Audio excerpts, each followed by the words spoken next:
Oi, som, 1, 2.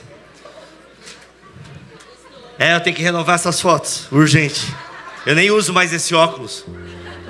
E eu já engordei 10 quilos depois dessa foto. Obrigado, meu irmão.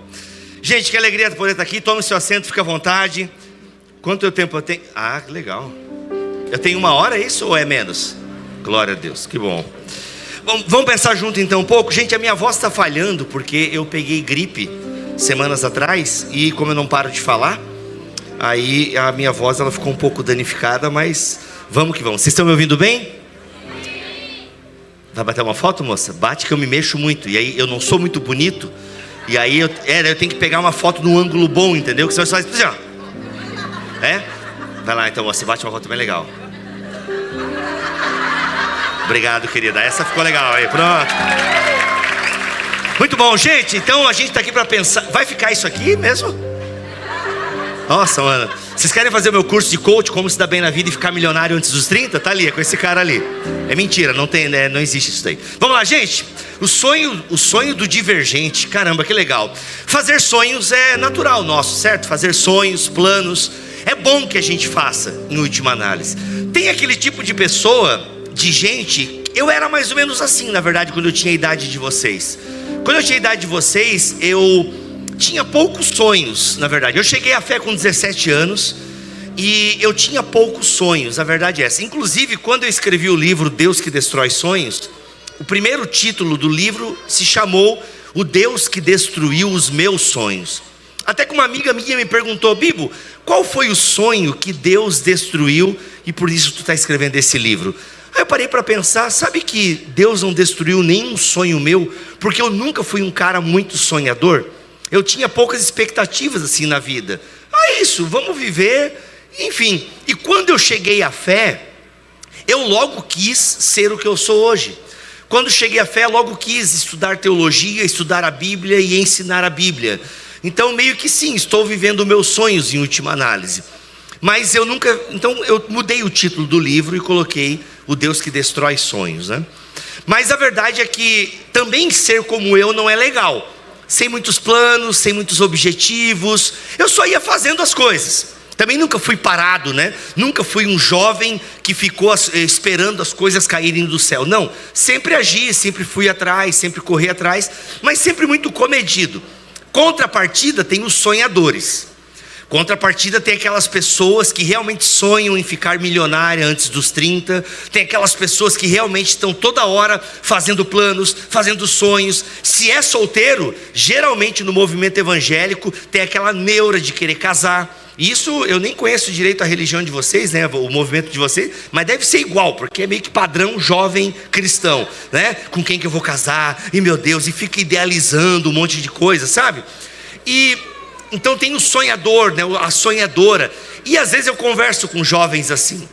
E tipo, a pessoa, ela fala em 3 minutos coisas grandiosas. E ela nem sabe falar inglês ainda. Eu já falo, mas olha, tu não vai dar certo o teu sonho. Por quê? Porque tu nem sabe falar inglês ainda. Tu já está preocupado com isso, com aquilo. E tu não está nem fazendo o básico para chegar onde tu está querendo chegar. Então assim, nós precisamos urgentemente calibrar e equalizar os nossos sonhos. Então assim, não ter sonhos é uma coisa ruim, né? Uma pessoa muito parada, acomodada, ou whatever, né? Tem uns jovens que são assim, sabe, que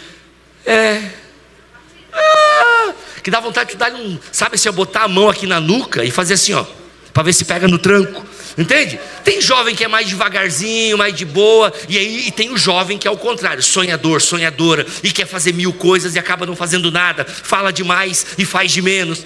Normal, jovens. É bom sonhar. Então, os dois são complicados, o que não sonha e o que sonha demais, sonha acordado.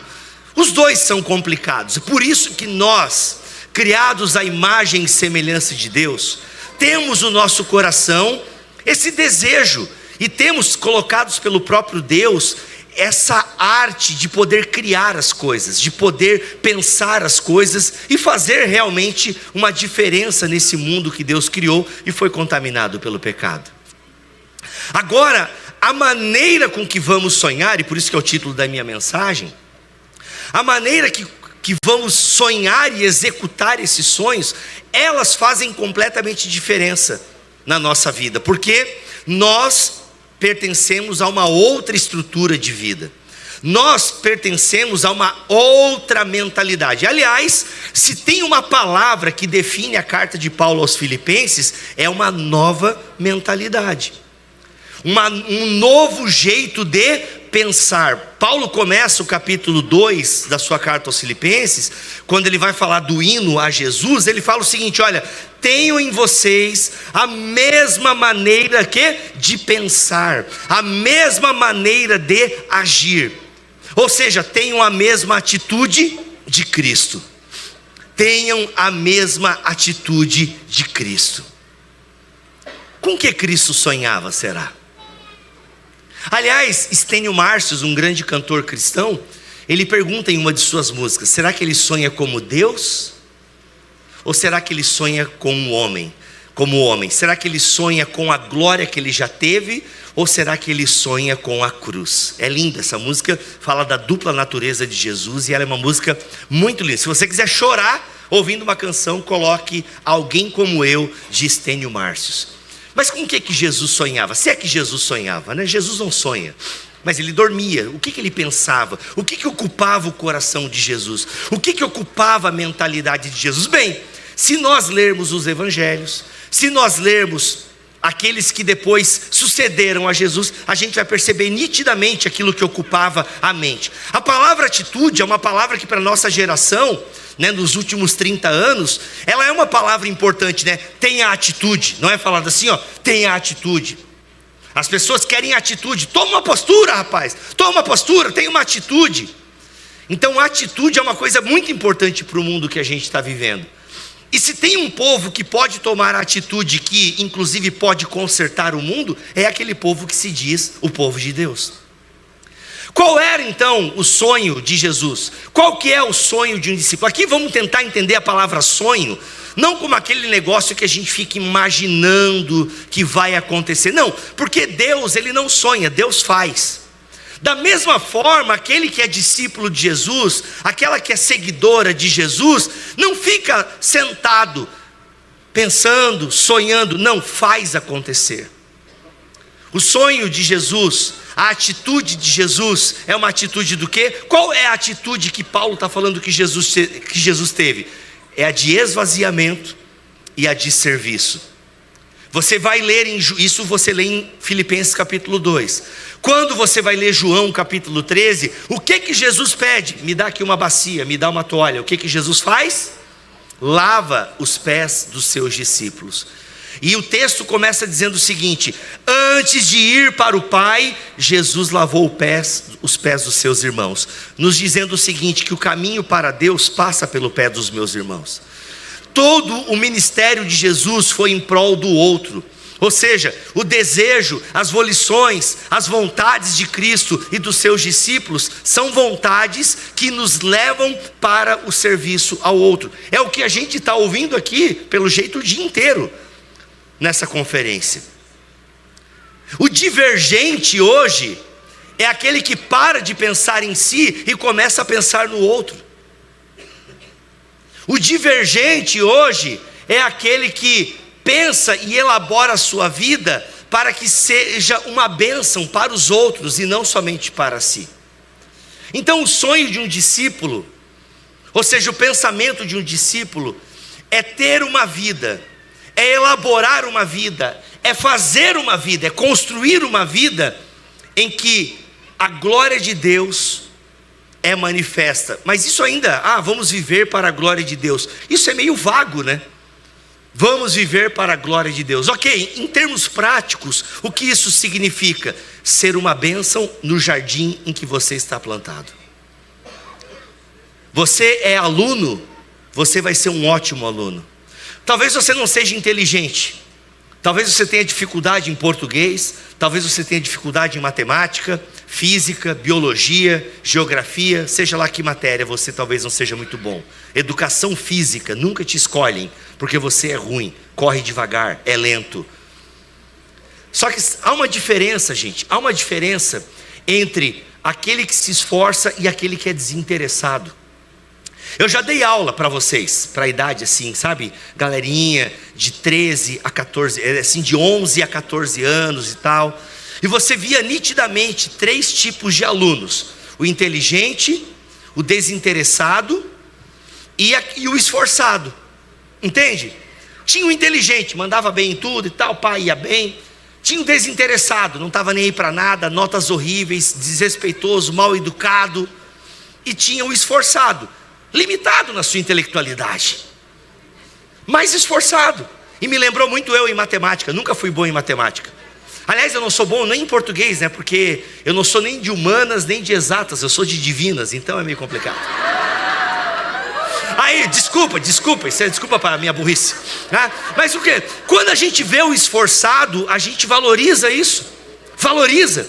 E sabe o que mais me doía? Que tinha um monte de filho de crente que fazia parte do grupo dos desinteressados, das trevas. Aqueles alunos assim, que quando um professor pega férias, ele fala, graças a Deus, férias. Ele está pensando nesses abençoados, nesses filhos do inimigo, sabe? Nesses mochila de crianças e mochila do capiroto. E o que mais me doía é que eram filhos dos crentes, eram crentes. Eles não estavam sendo bênção naquela escola, eles estavam sendo motivo de tropeço.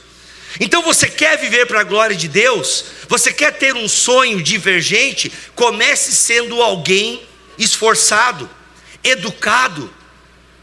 No seu trabalho, muita gente aqui trabalha já. No seu trabalho, quem é você no seu trabalho? Percebam, eu nem estou falando aqui de ser aquela pessoa que é uma bênção. Não, aquele lá tem um crente, um filho do Deus vivo. Olha lá, aquela serva do Senhor, aleluia, glória a Deus. Eu não estou nem falando disso. Eu estou só falando como você é conhecido no seu trabalho. O que dizem sobre você? Aí você pode usar aquela máxima da teologia coach: eu não ligo para o que dizem de mim, importa o que o Senhor dos exércitos pensa de mim. Aham, fica nessa. Jesus, ele se importava com o que diziam dele. Jesus pergunta inclusive para os seus discípulos: o que vocês dizem que eu sou? Obviamente que muitas coisas que vão pensar de nós, sim, podem pensar coisas que não são favoráveis ao nosso respeito, porque a gente é divergente, tem um comportamento divergente. O problema é que tem muita gente falando mal da gente com razão, e isso é o problema. Porque no fundo nós fazemos parte daquela patota na escola e no trabalho que quer derrubar o outro, que quer derrubar o chefe, que quer fazer isso, que mata trabalho. No fundo nós fazemos parte daquele grupinho na escola que atormenta a vida do professor, da diretora, do diretor. Então nem sempre estão falando mal da gente porque a gente de fato está espelhando um caráter cristão lá. Não, mas é porque a gente está fazendo parte do problema daquela situação. Então o sonho de um divergente é ser alguém. A gente não fica sonhando, acordado, pensando, não. O cristão, o discípulo de Jesus, ele não deve ser conhecido somente como aquela pessoa que não bebe, não fuma, não vai para balada. O problema é isso, a gente limitou a vida cristã a não se parecer com o mundo, não indo na balada, não vendo Barbie e não sei o que lá. Quando na verdade, um monte de gente viu Barbie aqui porque está de rosa. Inclusive, sacanagem, brincadeira. Mas a gente não deveria ser conhecido como aqueles chatos do rolê. Inevitavelmente a gente vai ser conhecido por isso, porque a gente vai deixar de fazer mesmo algumas coisas. Entretanto, deveríamos também ser conhecidos por aqueles que ouvem, que abraçam, que acolhem, que veem o problema e vão resolver o problema. Também deveríamos ser conhecidos por aquelas pessoas que são resposta de oração na vida de outros. Quando foi a última vez que você ouviu de alguém: muito obrigado por essa palavra, muito obrigado por ter me ouvido, poxa, obrigado por ter vindo junto, obrigado por fazer o que você não precisava ter feito? Porque é isso que se espera de um discípulo de Jesus: que dê a capa, que ande mais uma milha, que sirva os outros. É essa comunidade de contraste. O sonho de um discípulo, o sonho de uma discípula é ser alguém de contraste com esse mundo que só pensa em si.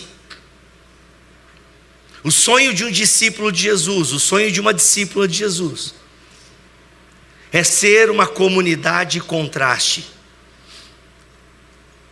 que a gente não seja só conhecido porque a gente pratica algumas regras. É muito triste ser conhecido como cumpridor de regra. Por isso os fariseus também eram conhecidos. Agora que a gente seja conhecido porque a gente ajuda os outros, porque a gente tira para dar. E se vocês prestaram atenção no que o Paulo falou aqui, é muito sério. Fazemos filantropia com aquilo que sobra. Aliás, nem ofertar direito na igreja a gente oferta, porque a gente está muito preocupado só com as nossas coisas. E eu não estou dizendo agora que você precisa deixar de pagar a conta de luz, ou de água, ou qualquer outra coisa, para poder ofertar na igreja, não é isso que eu estou dizendo. Mas você sabe que talvez você pudesse ofertar mais. Você sabe que você poderia usar o seu dinheiro para outras coisas, que não seja somente as suas coisas. Porque o sonho de um discípulo é ser alguém que contrasta com esse mundo egoísta. E nós falamos muito sobre o mundo, a gente está preocupado com as ideologias da Barbie, e o progressismo, e não sei o quê, e as escolas, e a ideologia de gênero, e aquela coisa, a gente está todo mundo preocupado. Mas a gente não percebe que a gente vive a mesma cultura do mundo muitas vezes. A gente acaba vivendo a mesma cultura do mundo, falando mal do mundo. Que cultura que é essa? Individualista. Uma cultura que não tem a obra de Deus e a manifestação do reino de Deus em primeiro lugar na sua vida. E aqui eu quero deixar uma coisa bem clara. Você pode sonhar em ser uma boa médica, uma boa advogada, um bom advogado, um bom engenheiro. Aí já tira a carteira para ser Uber, né? Você pode sonhar. Você pode sonhar em ser, sabe, o que você quiser ser. Você pode planejar uma carreira. Planeje uma carreira, estude para concurso. Olha, planeje o que você quer ser. Olha, se for lícito, seja. Se for lícito, seja. Planeje o seu futuro, estude. Mas planeje isso, ou seja, planejar / sonhar. Planeje isso como um discípulo de Jesus. Porque quando você planeja a sua vida, quando você organiza a sua vida como um discípulo de Jesus, algumas coisas ganham novas cores e prioridades. Por quê? Vamos pegar aqui, você quer ser um advogado, você quer ser uma advogada. Você não vai ser um advogado ou uma advogada só para ganhar dinheiro. Não, você vai ser alguém que de fato vai buscar a justiça. Você vai ser um médico, você vai ser uma médica. Você não está pensando só em ganhar um alto salário e ver os acordos que você pode fazer com as prefeituras e postinhos para ganhar mais dinheiro e benefícios. Não, você de fato está preocupado em curar as pessoas. Mas tudo bem, eu estou pensando agora profissões, né? Advogado, médico, e não é a realidade da maioria de nós. Seja o que você for fazer na vida, ou talvez você já esteja trabalhando até num trabalho que você nem gosta tanto assim. Responde aí, você gosta do seu trabalho? Só responde para você aí. Porque no fundo a resposta para Deus não interessa muito. Se você gosta ou não do seu trabalho, que pena, é muito ruim passar a maior parte do seu dia num lugar que você não gosta. É muito ruim. Só que você é um discípulo de Jesus, você é uma discípula de Jesus. Então o seu trabalho, o lugar onde você passa no mínimo 8 horas por dia, é o seu campo missionário. E ali você gostando ou não, sendo um ambiente complicado ou não, você vai, o quê? Refletir o Deus que você serve. Por quê? Porque você planeja e age como um discípulo. É um lugar ruim? Se planeje para sair dele. Se planeje para sair dele. Lute, se esforce. Sem matar ninguém, sem atropelar ninguém, sem puxar o pano de ninguém. Se esforce para trabalhar num lugar melhor. Mas enquanto isso não acontece, enquanto o seu sonho não se realiza, você é um discípulo de Jesus. Porque quando eu planejo, quando eu sonho como um discípulo de Jesus, isso está em primeiro lugar. O quê? Eu sou um discípulo de Jesus, eu sou uma discípula de Jesus. Então eu gostando ou não do meu trabalho, eu sou um discípulo de Jesus. Eu gostando ou não de estudar, você é um discípulo de Jesus. A minha filha tem 8 anos, já não gosta de estudar, tadinha. Eu só olho para ela assim, filha, tem mais uns 10 anos ainda para tu estudar. E nosso modelo educacional, filha, por enquanto é isso. E vai ter que passar por isso aí, filha. Aí depois, quando tu passar, tu pode tentar fazer o que tu quiser e eu vou te apoiar nisso daí. Mas por enquanto vai ter que estudar matemática, inglês. Inglês ela gosta. Mas filha, vai ter um monte de coisa na vida que tu não vai gostar. O papai trabalha com o que o papai ama. Mas tem dia que o papai só quer ficar na coberta vendo Missão Impossível. Por sinal, terminei o último agora essa semana. Então, é isso. Mesmo que você trabalhe com aquilo que você ama, nem sempre você está apilhado. Vamos gravar mais um podcast. Não. Ai, droga, tem gravação hoje. Meu Deus. É com o Paulo ainda, nem vou entender. Ai, caramba. O que vou fazer?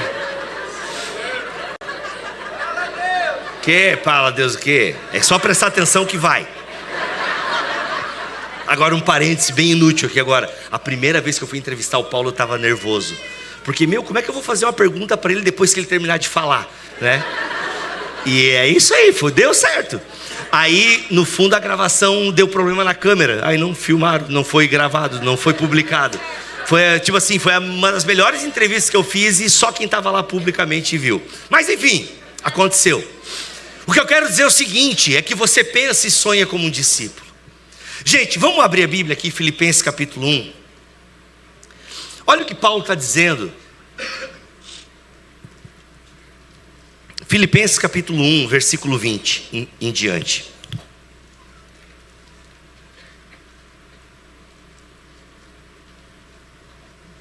Isso, deixa esse painel aí, é mais legal.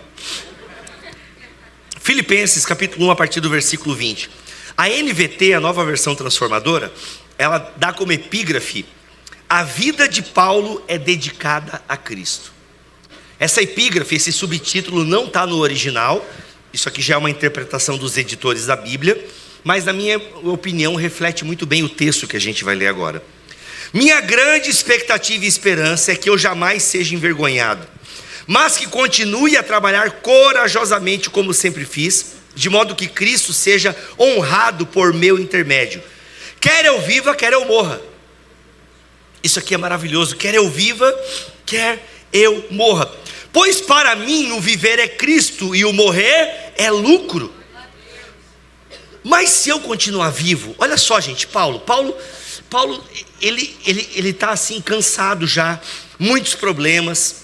Ele está preso aqui, inclusive. E aqui faz muito sentido o que Paulo escreve, porque ele não sabe se vai sair dessa prisão. Ele está nessa prisão quando ele escreve a carta aos Filipenses, e ele não sabe se vai sair vivo dali. Mas olha só, Paulo não tem o sentimento suicida do crente. Qual que é o sentimento suicida do crente? Volta Jesus. Queria tanto que Jesus voltasse essa noite. Vocês estão rindo, mas é o sentimento suicida do crente, né? Jesus, me leva hoje, vou até me espreguiçar devagarzinho, vai, segura. Ele começa a botar, segura na mão de Deus. Ele põe Titanic, sabe? É isso aí, é o sentimento suicida crente. Paulo não. Paulo sabe que vai morrer, e para ele morrer é lucro, porque ele vai estar com Deus, entendeu? Ele vai estar com Deus. Mas olha só, gente, olha só, o 22. Mas se eu continuar vivo, posso trabalhar e produzir fruto para Cristo.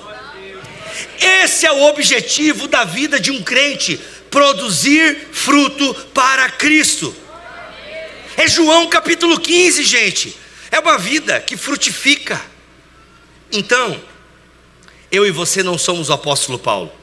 Paulo fazia umas tendas para ganhar dinheiro para poder se sustentar. Paulo tinha a profissão dele, mas ao mesmo tempo era um apóstolo. Eu e vocês não somos apóstolos. E talvez a maioria de vocês aqui nunca seja líder na igreja, não seja pastor na igreja. Vocês ordenam mulheres aqui pastoras? Não? Não? Hã? Missionária, tá. Mesma coisa, brincadeira. Aí você... Foi uma piada, calma. Acho que quem não vai voltar sou eu. Paulo volta, eu não volto, né? Então o que acontece? Talvez a maioria de vocês não seja pastor, a maioria de vocês não seja missionária. Isso quer dizer que agora vocês não podem trabalhar para Cristo e produzir fruto para Ele? Porque olha o desejo de Paulo: mas se continuar vivo, posso trabalhar e produzir fruto para Cristo. Na verdade, meu Deus, olha Paulo, gente, olha, por isso que ele fala: seja meu imitador como eu sou de Cristo. Olha aqui, 23. Olha o que está dividindo o coração de Paulo. Olha a angústia do coração de um discípulo. Olha isso aqui, 23. Olha, eu estou dividido entre dois desejos. Quero partir para estar com Cristo. Ele queria estar com Cristo. Paulo já tinha encontrado Cristo a caminho de Damasco. Paulo tinha já meditado na sua fé. Paulo orava, tinha encontros com Cristo. Ele queria estar, porque a vida é dura. A vida é dura. A vida é difícil. Então eu quero estar com Cristo. O que me seria muitíssimo melhor. Paulo reconhece que estar com Cristo, ou seja, sair dessa existência agora, nessa velha era em que a gente vive, não é tão bom. É difícil, é perigoso, é cansativo. Então estar com Cristo é muito melhor. Mas, versículo 24: contudo, por causa de quem? Por causa de vocês. Por causa de vocês é mais importante que eu continue a viver. Ciente disso, eu estou certo de que continuarei vivo para ajudar todos vocês a crescer na fé e a experimentar a alegria que ela traz. E a experimentar a alegria que ela traz. Galera, o nosso objetivo de vida: escolha a profissão que você quiser escolher, escolha a vida que você quiser escolher, até de herdeiro. Se tem algum herdeiro aqui, depois eu queria conversar com você, tá?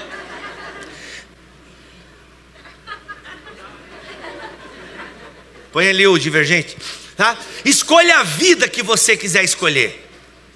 Escolha, isso aí não é Deus que vai determinar: olha, assim, você agora vai ser isso. Não é você que escolhe a vida que você quer levar. Escolha a vida que você quiser. Sonhe com o que você quiser sonhar. Sonhe com o que você quiser sonhar. Mas sonhe e planeje como um discípulo de Jesus. E se você fizer isso aqui, essas orientações, esses desejos vão permear o seu coração, vão permear os seus planos. Quais desejos? Trabalhar e dar fruto para Cristo. E por causa do quê? Para ser reconhecido nos céus, para chegar nos céus com as minhas obras, para chegar no céu com as minhas mãos cheias de obras, porque eu trabalhei muito para Jesus? Não é por mérito que eu quero fazer essas coisas, não é para conquistar um lugar no céu que eu trabalharei para Cristo. Não, dar fruto para Cristo, trabalhar para Cristo, tem como objetivo os meus irmãos e irmãs que caminham comigo nessa dura vida.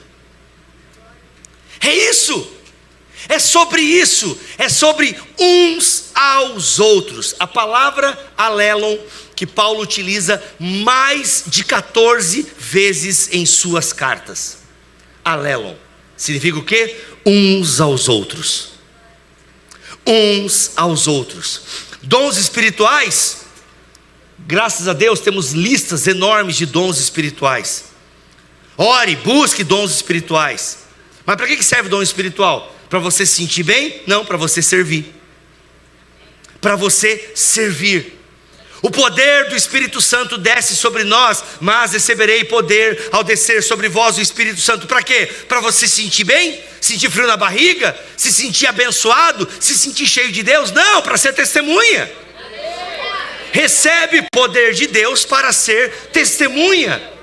Esse é o desejo do apóstolo Paulo. Olha, gente, eu quero estar com Cristo, mas eu quero continuar aqui por causa de vocês, porque eu amo dar fruto para o meu mestre. Eu amo frutificar. Eu amo produzir esse fruto. E que fruto que é esse? É o serviço aos irmãos. É um serviço que produz dignidade. É um serviço que produz o quê? Bem-estar para outras pessoas. É um serviço que vai amadurecer a fé dos irmãos e das irmãs, para que eles encontrem o quê? A alegria que isso produz. Então a gente deve planejar, a gente deve ter uma vida, a gente deve se esforçar para sermos bons profissionais, não para sermos reconhecidos, mas para que por meio do nosso serviço a gente consiga realmente abençoar as pessoas. É muito louco, porque quando a gente vai orar o Pai Nosso, que não é uma oração da Igreja Católica, é uma oração do povo de Deus, que Jesus inclusive ensina aos seus discípulos, toda essa oração ela é construída para que a gente tenha essa consciência. Olha só, presta atenção aqui. Olha como é que um discípulo ora. Ele ora primeiro sabendo que Deus é Pai e que está no céu, mas que é um Pai que não é só o meu Pai, que é o quê? Pai Nosso. Eu não tenho um pai só para mim, não, eu tenho irmãos, e quem chama Deus de Pai não escolhe irmão. Então eu tenho um Pai, Ele é nosso. E olha, santificado seja o teu nome, ou seja, nós como filhos vamos viver de tal maneira que as pessoas vão reconhecer que tu és santo. Venha o teu reino, seja feita a tua vontade, assim na terra como no céu. Isso aqui é muito maluco, presta atenção. O discípulo, a discípula, ele não tem vontade de ir morar no céu. Como assim, Bíblia? Ele tem vontade e ele trabalha para que a vontade de Deus se manifeste na terra, assim como é no céu. Então o cristão não é aquele escapista que, já que o mundo vai acabar, então é isso aí, vamos só salvar umas almas aí e partiu para dentro da arca. Não, o cristão é alguém que trabalha para manifestar a vontade de Deus na terra. Ou seja, o cristão trabalha para manifestar o céu na terra. Gente, vocês têm noção da dimensão que é isso? Paulo quer estar com Cristo nas regiões celestiais, mas ele sabe também que de lá Cristo vai voltar para implementar o seu reino de forma definitiva, completa, sem dor, sem mágoa, sem calipso. Sensacional, tá? Então o que acontece? O desejo do discípulo não é ir para o céu, mas é trabalhar para que a vontade do céu se manifeste na terra.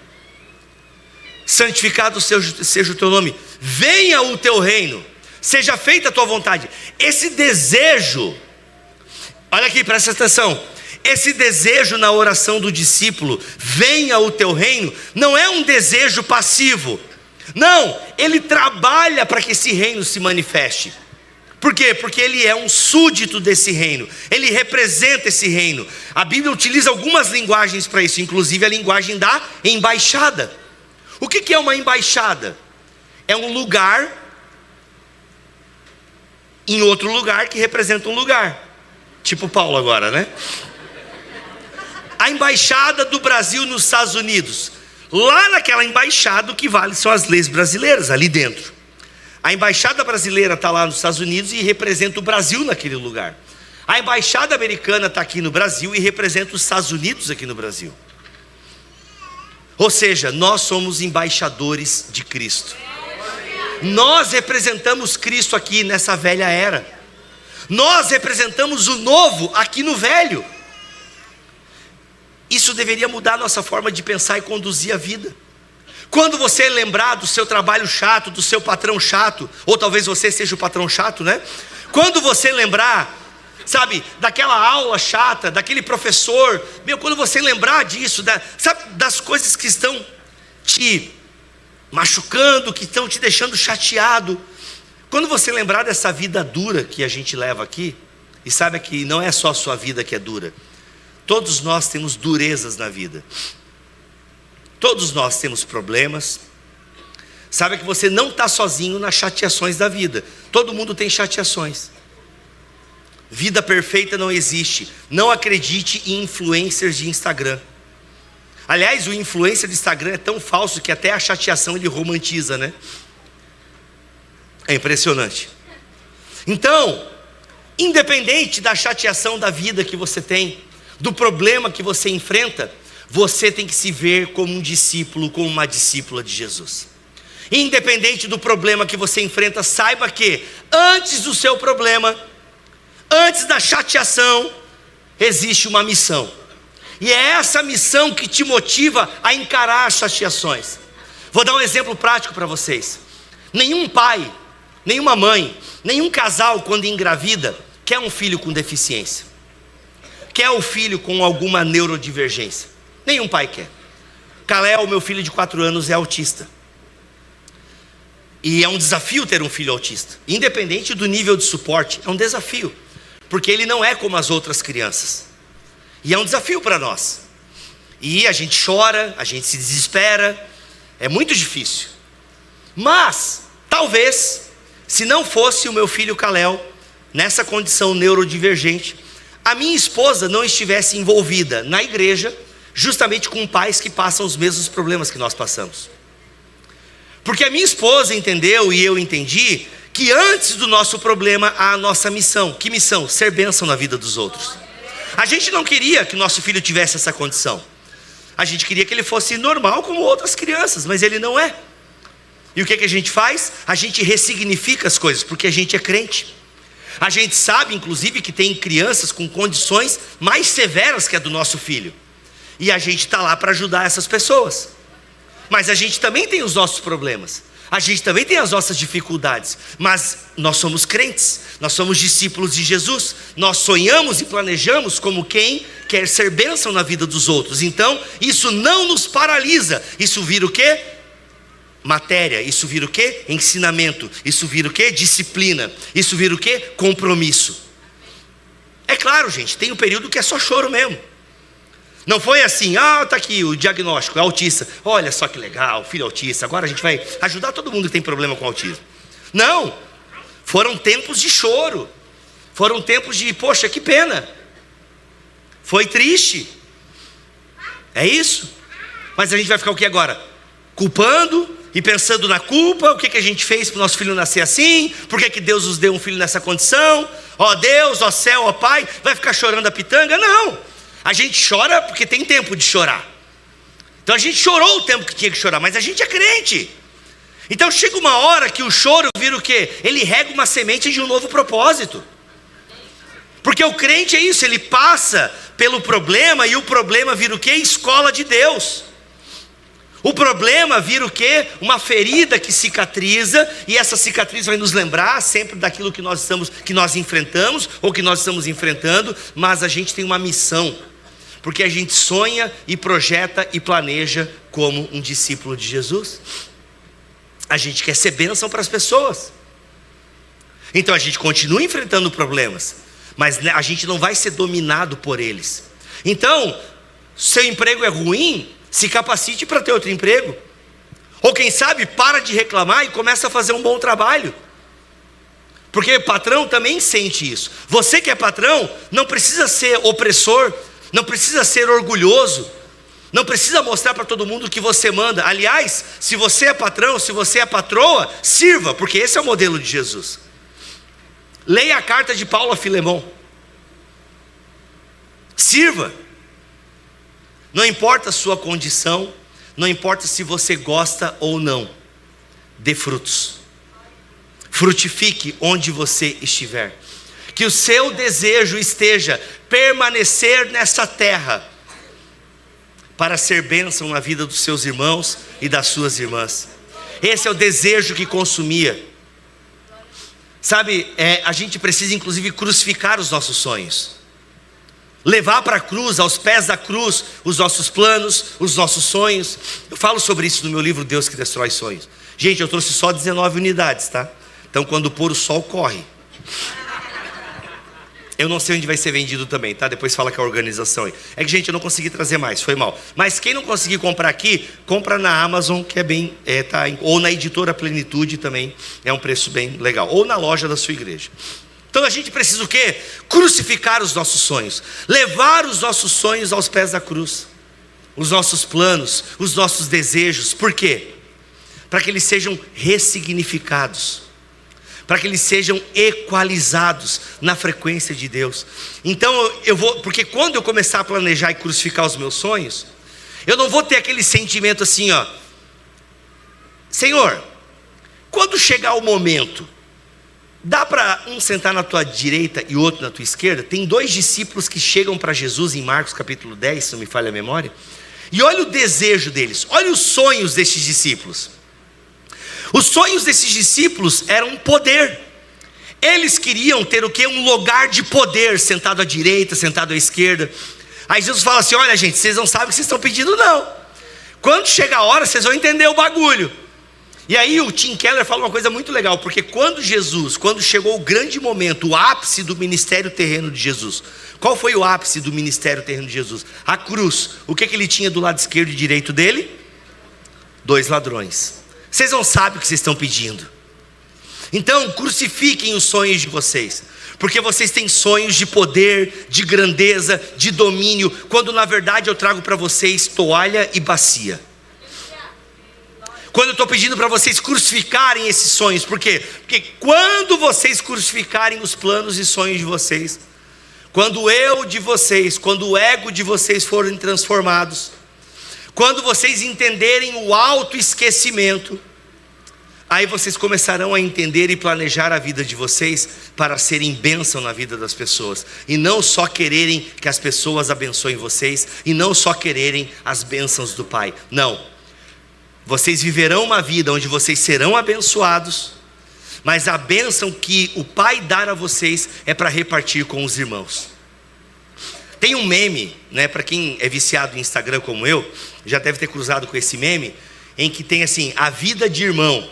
E aí tem, o irmão tá ali jogando, o irmão tá sentado no sofá, e aí de repente chega um outro irmão com um pão e um copo de Toddy, alguma coisa assim. Aí na hora que ele apoia, né, ele apoia o prato de pão e o copo em cima de uma mesinha assim de centro na sala. Aí o outro irmão vai pegar alguma coisa, e o irmão que chegou com a comida acha que ele vai pegar a comida. Aí ele pega e come tudo pro irmão não pegar a comida dele, quando na verdade o irmão só queria pegar o controle remoto. E parece que a gente é meio assim com as coisas de Deus, né?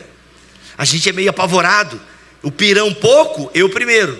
Quando na verdade devia ser, né? Pirão é pouco, meu irmão primeiro. Farinha pouca, o pirão do meu irmão primeiro. Mas nós não. A gente atomiza tanto a relação, é eu e Deus. Deus é bom para mim, para você, Ele é ruim, sabe? A gente atomiza, é tudo eu e Deus. A gente parece mais, sabe quem? No Senhor dos Anéis a gente parece o Gollum. My precious. A gente quer o anel só para nós, a gente quer o poder só para nós. Quando na verdade a gente deveria ser, sabe quem? A gente deveria ser Sam o grande. A gente deveria ser como o Sam, que é aquele que não consegue carregar o anel, mas ele carrega Frodo. Aquele que está ali servindo. O Sam do primeiro filme do Senhor dos Anéis ao último, ele está ali servindo. Ele é o verdadeiro exemplo de Cristo ali. Inclusive Tolkien, que escreveu O Senhor dos Anéis, era um católico fervoroso e tem um monte de analogia cristã em Senhor dos Anéis. E o Sam é o verdadeiro diácono, é aquele que está ali servindo da primeira à última página. Ele está ali servindo para que a missão seja cumprida. Agora percebam, a cultura do mundo diz que você tem que ser grande, que você tem que pensar alto, sonhe grande porque o seu Deus é grande, não é isso? Sonhe grande porque o seu Deus é grande. Você não nasceu para ser cauda, mas para ser cabeça. Ou seja, é tudo grande, porque vão tentar te derrubar, mas você vai vencer. Não tem essas teologia coach aí? Os caras que se vestem parecido assim, né? Ou seja, é sempre assim. Perceba que nessa teologia coach é todo mundo tentando passar a perna em você, é todo mundo com inveja de você. Você é o José da história, você é o grande da história. Isso é tão longe da verdade, porque na teologia bíblica você é o que está aí, você é o invejoso. Na teologia bíblica é você que está querendo passar a perna nas pessoas. Na teologia bíblica a gente não tem esse pensamento de querer ser grande, não. Na teologia bíblica a gente quer ser o último. Na teologia bíblica a gente quer servir. Na teologia bíblica a gente quer que Jesus seja conhecido. Na teologia bíblica a gente não constrói um nome para nós, a gente constrói o nome dele. A gente constrói o povo dele. É um povo unido numa missão. Então, que a gente ressignifique os nossos sonhos, que a gente possa ressignificar os nossos planos. E precisamos colocar nessa equação toda o quê? O reino dele, a vontade dele, até que ele venha. E aí quando mas a hora, eu não posso pedir nada para mim? Claro que pode. O pão nosso de cada dia, porque o pão nem é teu, é nosso. O pão nosso de cada dia dá-nos hoje. Olha, me ajuda aqui a perdoar da mesma forma que tu me perdoa. Aliás, se eu não perdoar, nem me perdoa, porque olha, me ajuda, né? Me ajuda a perdoar aqueles que me devem, aqueles que me ofendem. Não me deixa cair em tentação e livra-me do mal, pois teu é o reino, o poder e a glória para sempre. Amém. É o básico, é o pão é nosso. Lutero, inclusive, quando vai falar dessa oração do Pai Nosso, ele fala alguma coisa muito legal, porque quando eu peço pelo pão de cada dia, não é só para o alimento de cada dia, mas é uma oração que envolve tudo aquilo que está na produção do pão. Lutero está dizendo que quando você orar pelo pão de cada dia, você está orando por toda a economia do seu vilarejo, né? Por aquele que planta, por aquele que rega, por aquele que colhe, aquele que amassa, aquele que faz, aquele que distribui. Entende? Agora, o que a gente mais tem na internet é crente falando mal do governo, mas orar que é bom? E é para orar, não para falar mal. Criticar quando tem que criticar. Se você acha que a sua opinião é importante para os seus 1.200 seguidores, ok, tudo bem, tá?